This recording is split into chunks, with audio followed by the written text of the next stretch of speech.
নমস্কার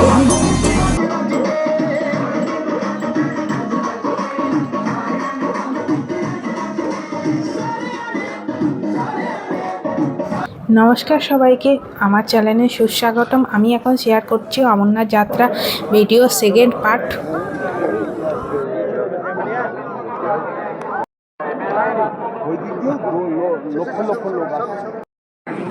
3 জুলাই ভোরের বেলা ডোমেল গেটের কাছে সব লোক জমা হয়েছিল। তখনও গেটটা খোলেনি। সবাই একসাথে হয়ে এখানে কেউ গান বাজনা করছিল, আর আমরা সব ডকুমেন্ট নিয়ে রেডি হয়েছিলাম ডোমেল গেটে চেক করে যাত্রা করার জন্য। আর সাইড দিয়ে ঘোড়াগুলোকে যাওয়ার জায়গা করে দিচ্ছিল। সেই সময় ধীরে ধীরে ভোর হতে শুরু করলো, আর সূর্যের আলো পাহাড়ে পড়ে খুব সুন্দর একটা দৃশ্য তৈরি হচ্ছিল। ডোমেল গেটে ছেলে আর মেয়েদের জন্য আলাদা লাইন করা হয়েছিল। তো ছেলেদের লাইনে অনেক মেয়েরাই চেক করছিল। আমরা মেয়েদের লাইনে আলাদা করে দাঁড়িয়েছিলাম বলে চেক করে তাড়াতাড়ি বেরিয়ে যেতে পেরেছিলাম। সকাল দিয়েই প্রচুর ঘোড়া খচ্চর চলতে শুরু করে দেয় এখানে, আর ঘোড়াদের সাইড দিয়ে যাওয়ার জায়গাও করে দিচ্ছিল।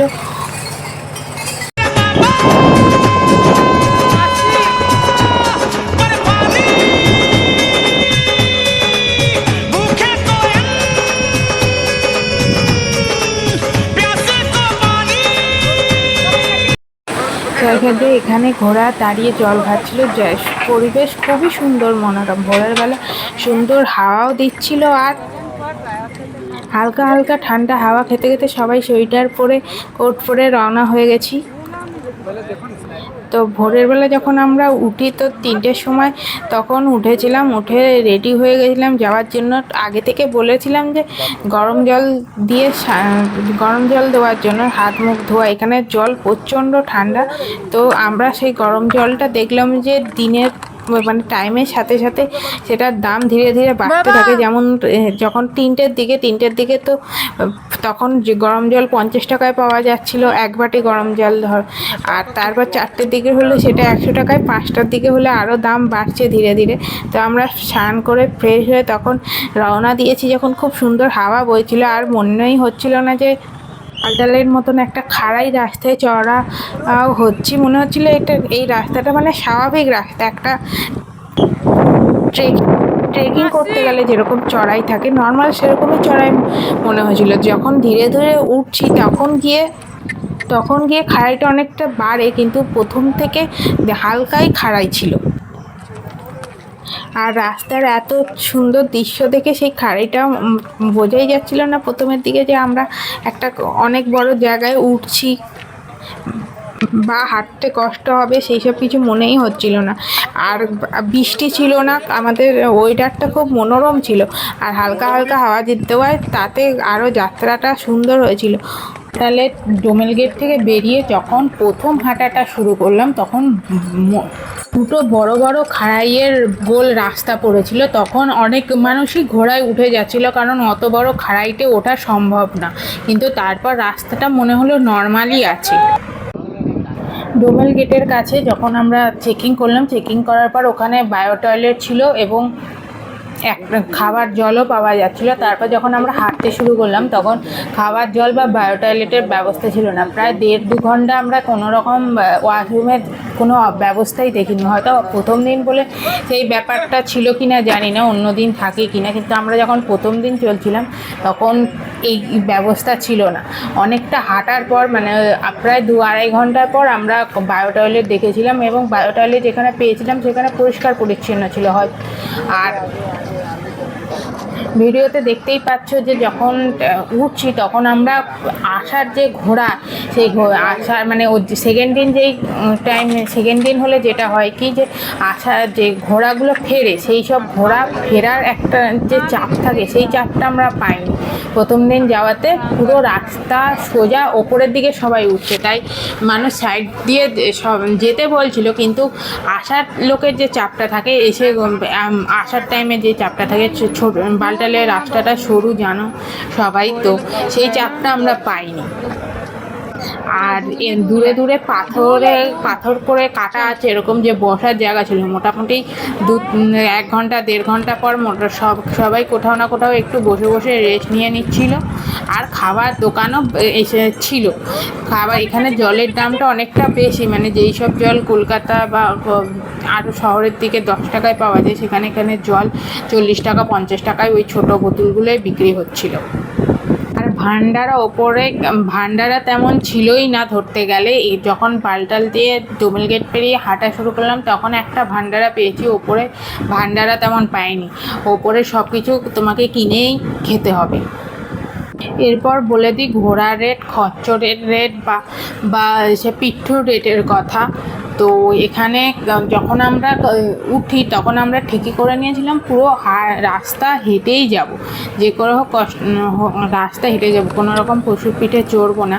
কিন্তু সে পশুর যে দামগুলো ওখানে শুনেছিলাম যে চড়ার যেরকম খরচা পড়ে, সে পিঠু মোটামুটি সে 800 থেকে 1000 টাকার মধ্যে যাচ্ছে। আর ঘোড়া তোমাকে বুক করলে সেখানে 3000 টাকা করে পড়ে যাচ্ছে। আর যেটা এসে বাগ্গিতে মানে যে কাঠে করে একজনকে মানুষ নিয়ে যায়, সেইখানটা 20 থেকে 23,000 টাকা করে পড়ছে। তো সুস্থ সবল থাকলে আমার মনে হয় যে হেঁটে চলাই ভালো।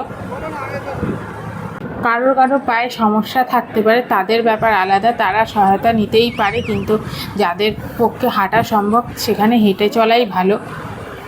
আর এই বালটালের রাস্তায় একটা সমস্যা ছিল যে প্রচণ্ড বালি ধুলো বালির একটা হাওয়া বা ঝড় যেটাকে বলে সারাক্ষণ চলতেই থাকে। এটা আমি আগেই জানতাম, আমিও নিজে ভিডিও দেখেছিলাম যে কীরকম বালির ঝড় থাকে, তাই জন্য মুখ পুরো ঢেকে নিয়েছিলাম আমি প্রথম থেকেই। আর রাস্তায় প্রচণ্ড পাথর, মানে এগুলো পাহাড় কেটে যেহেতু রাস্তা করা, আর সেই জন্য প্রচণ্ড পাথর। যদি মোটা বুট না পরে যাওয়া যায় তাহলে সেই পাথর কন্টিনিউয়াস পায়ে ফুটতে থাকবে, ফলে তোমার এনার্জি ওখানেই ডাউন হয়ে যাবে, কারণ পা কষ্ট করছে। আর এই জার্নিটা পুরোটাই পায়ের ওপর ডিপেন্ড করছে যে তোমার পাটা যেন একেবারে সুরক্ষিত থাকে। সবসময় যে জুতো তুমি আগে থেকে পরে মানে তোমার পায়ের জন্য ফিট, আগে থেকে শহরে পরে দেখেছো বা নর্মালি ঘরে পরে দেখে নিয়েছো যে অনেক সেই জুতোটা ফিট, সেই জুতোই পরে চলা উচিত।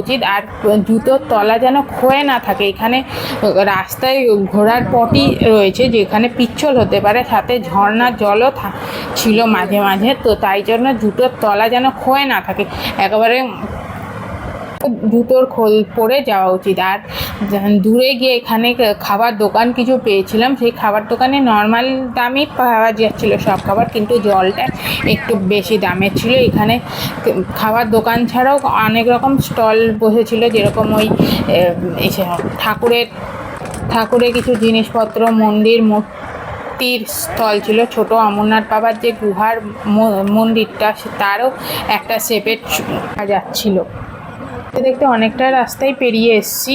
আমরা যে যাত্রা শুরু করেছিলাম মানে 4টে সময় বালটালের ওখানে মানে ডোমেল গেটের কাছে আমরা লাইন দিয়েছিলাম। 4টে থেকে ছাড়তে 5টা 5:30 হয়, এবং মোটামুটি 12টা 12:30টার দিকে আমরা চলে আসি একটা জায়গা যেখান দিয়ে মন্দিরটা হালকা দেখা যাচ্ছে। এই যে মন্দিরটা হালকা করে দেখা যাচ্ছে এমন একটা জায়গায় চলে আসি।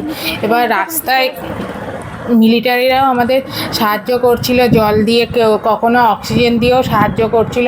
রাস্তায় যেতেই যাদের শ্বাসকষ্ট হচ্ছে মেডিকেল রুমে বা মেডিকেলের যে শিবির থাকে সেই শিবিরে যাওয়া ছাড়াও রাস্তায় অনেকেই অক্সিজেন নিয়ে দাঁড়িয়েছিল। এখানে একটা ছোট্ট পশু দেখতে পেয়েছিলাম, তাকে দেখছিলাম আর রাস্তায় বসে বসে রেস্ট নিচ্ছিলাম। পশুটা খুবই কিউট ছিল, খুব সুন্দর একটা টাইম সেই সময় কেটেছিল।